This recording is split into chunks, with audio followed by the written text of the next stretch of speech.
الرحیم السلام علیکم۔ پناہ مانگتا ہوں اللہ کی شیطان مردود سے۔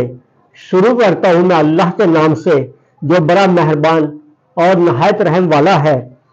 سورہ قاف آیت نمبر 15 میں اللہ تعالیٰ کچھ یوں فرماتا ہے کہ ہم نے انسان کو پیدا کیا ہے اور اس کے دل میں پیدا ہونے والے وسوسوں سے بھی ہم بخوبی واقف ہیں۔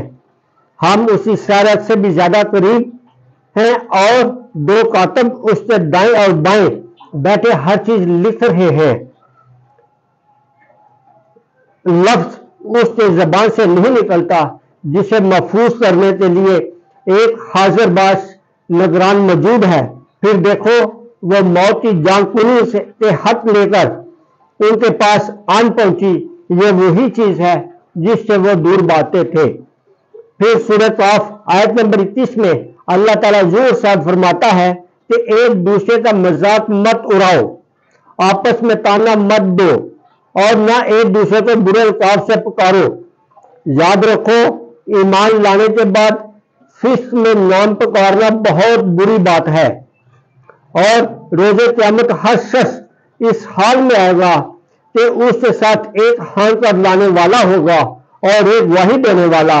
اس روز متقی لوگ باغوں اور چشموں میں ہوں گے، جو کچھ ان کا رب ان کو دے گا اسے خوشی خوشی لے رہے ہوں گے۔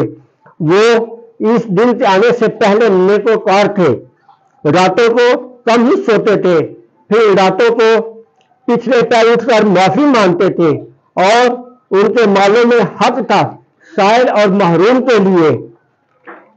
ہر شخص اپنے کسب کے عوض رہن ہے۔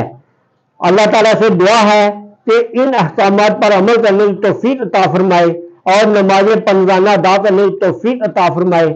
آمین ثم آمین، والسلام۔